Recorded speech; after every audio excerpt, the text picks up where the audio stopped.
प्यारे बच्चों, आज की क्लास कोई ऐसी क्लास नहीं है, इसमें हम आपको कुछ प्रैक्टिकल करके दिखाएंगे कि ये जो ऐकिक नियम है आपकी समझ में नहीं आता है। ठीक है, तो ऐकिक नियम को हम आपको समझाने का प्रयास करेंगे।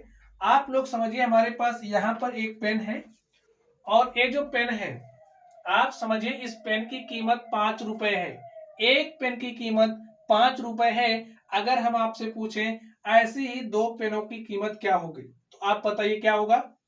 आप कहोगे एक पेन 5 रुपए का है, एक और पेन हम लेंगे तो हमारे पास दो पेन हो जाएगा, और दो पेन कितने का हो जाएगा, 5 + 5 अर्थात 10 रुपए का।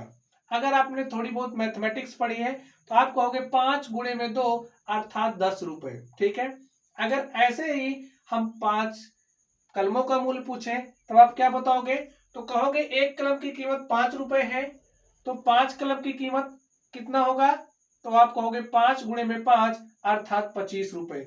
अगर एक कलम की कीमत 5 रुपए है और हम आपसे पूछ ले आपको ऐसे ही 20 कलमों का मूल्य बताना है, तो आप क्या करोगे, 5 गुणे 20 कर दोगे और 100 रुपए होगा बता दोगे। तो स्टूडेंट्स, आप लोग समझ पा रहे हैं, अगर आपको एक पेन की कीमत दी गई है तो आप लोग जितनी मर्जी चाहे उतनी पेनों की कीमत निकाल सकते हैं। अब देखिए, ऐकिक नियम हम आपको समझाने वाले हैं। अब आप लोग चीजों को समझने का प्रयास करिए। जैसे अगर हमारे पास यहाँ पर समझिए हमारे पास एक नोटबुक है और हम आपसे कहें एक नोटबुक ये जो हमारी है इसकी कीमत 40 रुपए है, तो आप 5 नोटबुक की कीमत बताइए। तो आप कहोगे एक की 40 है, 5 की 40 गुणे 5 अर्थात 200 रुपए हो जाएगा। इसी तरीके से अगर हम कहें आपको 40 नोटबुक की कीमत बतानी है, तो आप क्या करोगे, एक की कीमत 40 है तो 40 का 40 गुणे 40 करोगे तो आपको 1600 रुपए मिल जाएंगे। तो इस तरीके से अगर आपको एक वस्तु की कीमत पता है तो उससे आप जितनी मर्जी चाहें उतनी वस्तुओं की कीमत बता सकते हैं। चलिए अब हम आपको दूसरी तरीके से बताते हैं।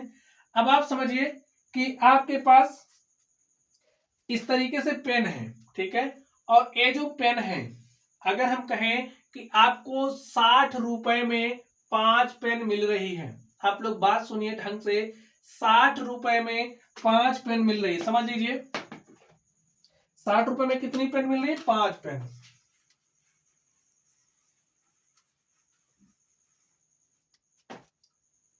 ₹60 में आपको 5 पेन मिल रही है। अब अगर हम आपसे पूछें आपको 20 पेनों की कीमत बतानी है, तो आप कैसे बताओगे, आप बताइए 20 पेन का कीमत क्या होगा, 20 पेन कितने रुपए की आएगी।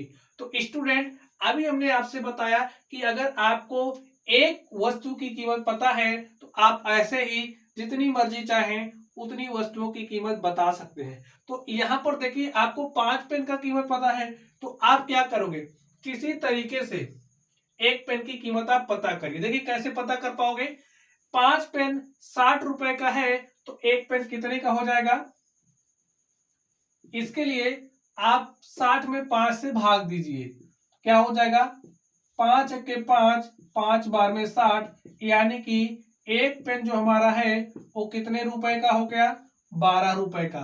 अब आपको 20 पेन का कीमत बताना है, एक पेन की कीमत 12 रुपए है, तो 20 पेन की कीमत क्या हो जाएगी, 20 गुणे में 12 अर्थात 240 रुपए। लिख दीजिए 20 पेन की कीमत क्या हो जाएगी, एक पेन की कीमत 12 रुपए है, 20 पेन की कीमत आपको बतानी है, तो 12 गुणे में आप 20 करोगे तो 12 शून्य शून्य 12 दूनी 24। ठीक है, 12 शून्य शून्य 12 दूनी 24, 240 रुपए। ठीक स्टूडेंट, चलिए एक क्वेश्चन हम आपको और सिखाते हैं, उसके बाद चीजें आप लोगों की समझ में आ जाएंगी।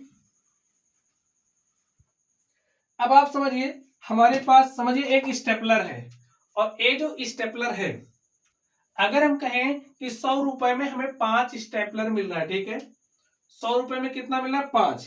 आप लोग समझिए 100 रुपए में हमें ऐसे ही 5 पीस मिल रही, ठीक है, और हम आपसे कहें कि आपको ऐसे ही 30 पीस का मूल्य बताना है, 30 पीस कितने रुपए की मिलेगी। जब आप दुकान पर खरीदने जाओगे तो आपको 30 पीस कितने रुपए का मिलेगा, ये आपको बताना है। देखिए आपको 5 पीस का मूल्य पता है, तो आप सबसे पहला काम क्या करोगे, आप लोग 1 पीस का मूल्य प्राप्त करने की कोशिश करिए। जब आपको 1 पीस का मूल्य मिल जाएगा तो आप ऐसे ही जितनी मर्जी चाहें उतने पीसेस का मूल्य बता सकते हैं। तो देखिए काम क्या करोगे, 5 पीस 100 रुपया में लिख लीजिए, 5 पीस हमारा 100 रुपए में है, ठीक है।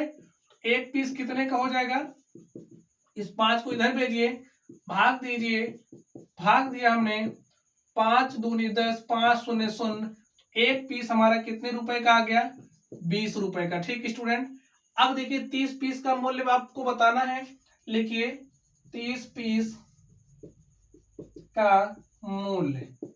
तो क्या करोगे, 1 पीस 20 रुपए की है, 30 का बताना है, तो 20 गुणे 30 करिए, 20 शून्य शून्य, 20 तिया 6, तो कितने रुपए का मिल जाएगा, 600 रुपए का। तो स्टूडेंट ऐसे ही आप लोग ऐकिक नियम का इस्तेमाल करके सवालों को सॉल्व कर सकते हैं। तो चलिए आप लोग पढ़ते रहिए।